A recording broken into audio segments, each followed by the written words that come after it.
right. You were right. I should have done that. And I don't know if I should have done it. You were right. Why come up and sing? Give me something to take the pressure off. Right, I'm going to do one more now, and you can all go and get a well-deserved drink, right? And then we'll have a wee break. Now, I'm going to have to sit down for this one. This is quite a hard one. Those that know me will probably know that I hate folk music. Now, I should clarify, I don't hate all folk music. I like, you could probably say that blues and country are a type of folk music because they sprung from the hardships and lifestyles of people in a certain area. But I'm talking about English folk music, the hurdy-gurdy, hey nonny nonny brigade. As I just can't go at all, right? You know, the guys that look like Mike Harding with the big huge glasses that have got a slight tint to them, in the beard. So, anyway, my friend Gordon over there, right? Gordon takes me to all sorts of cracking gigs. I mean, all sorts of music, right? You've never heard of any of these bands, and they're brilliant. I totally love it. And one night, Gordon took me to, how would you describe it, Gordon? No, before that, an electronic punk duo. Would that be kind of right? And so afterwards, he decided he was going to take me to the acoustic open mic night at Ishkabar, the West End. And, I went along with an open mind, because I hadn't been to a folk thing for a while, and I really tried to like it, but I was struggling a wee bit. It was kind of like set up, like you've all seen the New Year show on BBC with, what's her name, Jackie Bird. Right? It was kind of set up like that. It was like long trestle tables with candles down them, and everybody was sitting either side, and they were all sitting very silently, listening to a guy singing a song at that end of the table, and then he would finish, and they would all turn round and listen to that guy for a minute. And it's a bit different than the kind of raucous nights and bar bliss that I'm used to in an open mic. But what gets to me is the funk voice that you seem to have to put on to sing. My brother used to drive me mad. I'm glad he's not here so I can say this now. He went through a folk phase when I was like in my early teens and sneering at everything. And he used to drive me mad when he sang the song Summertime, but he would sing it like this. Summertime. Right? I'm so intolerant, right? So, this night in Ishkabar, people would stand up and they would introduce themselves in their own voice. So a guy would stand up and they'd say, "Hello, my name's Bill Mugdock. I'd like to sing you a wee song about a horse that I heard when I was travelling Galway in 1976, the summer of the Happy Tree Frog. And it goes a little something like this," and they start playing, and then we go, "I saw a white horse in the field today."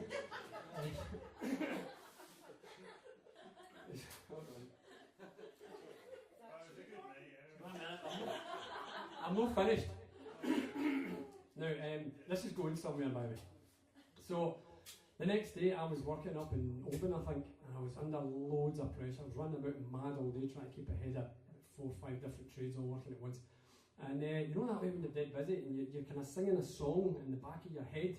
It's just going round and round. You're not paying any attention to it. It's just running round in your head, So I was singing the White Horse song all day in my head. And then about 6, 7 o'clock, when things started to calm down, I listened to what I was singing and I thought, that can't be right. My brain must have changed the lyrics to that. Because this was 1976, right? Tell me if you think this is right.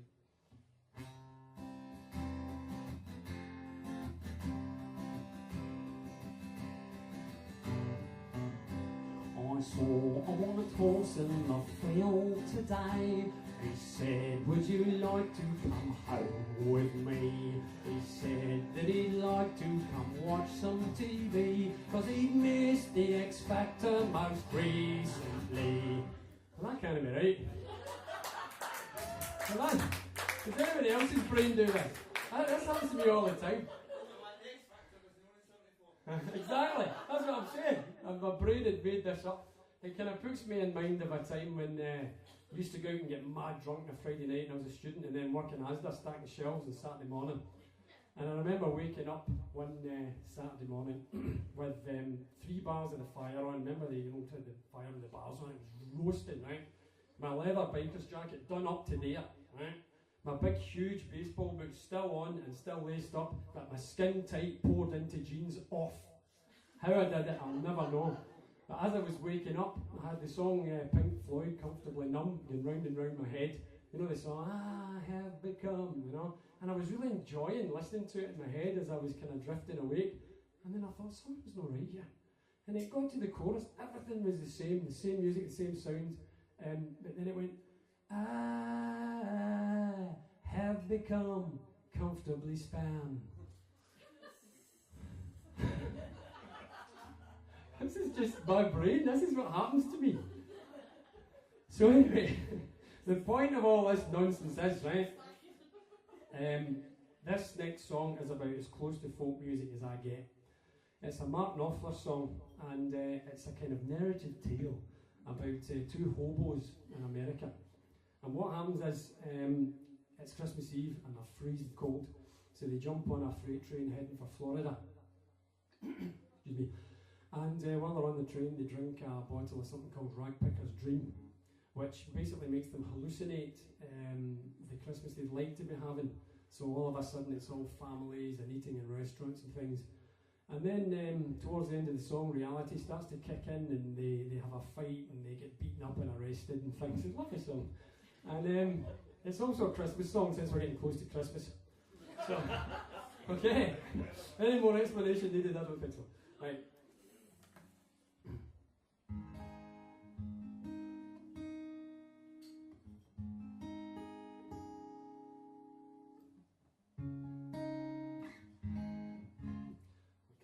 Just turn up a wee bit, hold on.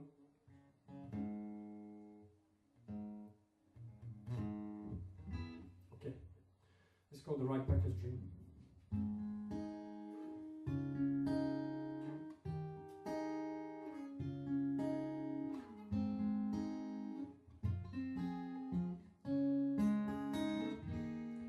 When Jack Frost came for Christmas and a brass monkey did, the Scarecrow and the Rail King jumped to Florida freight, where they blew on their paper cups and stared through the steam, and they drank half a bottle of Ragpicker's Dream, where the whiskey keeps following cold pictures of beer. Me and my associate like the service in here, get the onions and the taters, ribeyes on the grill, toothpicks and luckies, and a coffee refill.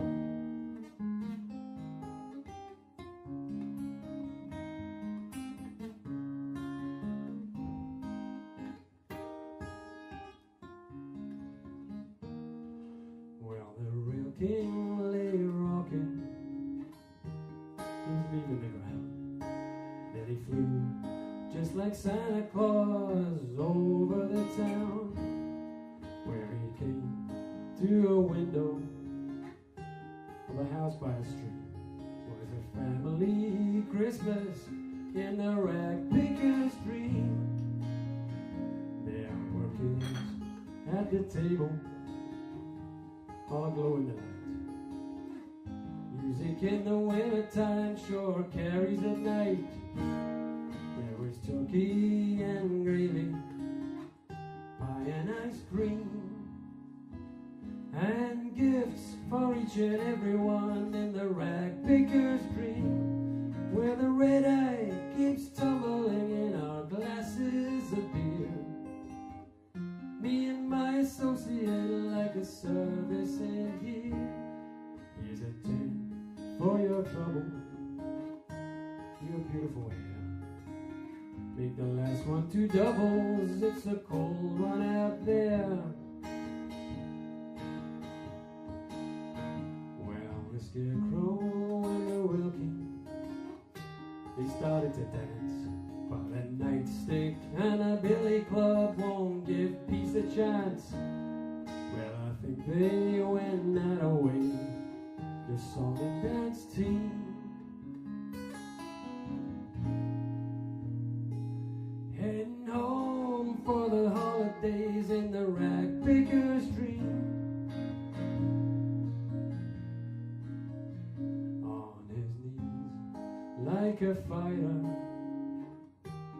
the railroad came like a sack of potatoes, like a bull in the ring, and the scarecrow falls over with a tear in the seam.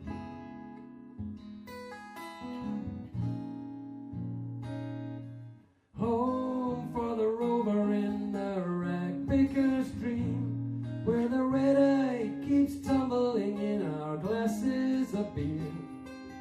Me and my associate like a service in here, where they corner two castaways in a white flashlight beam.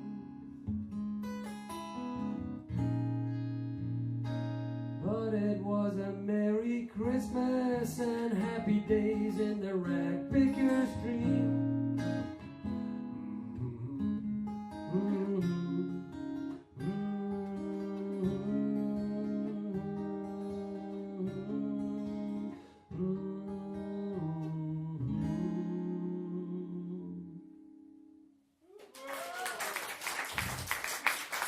Okay. Hey, bring yourself a drink, you deserve it.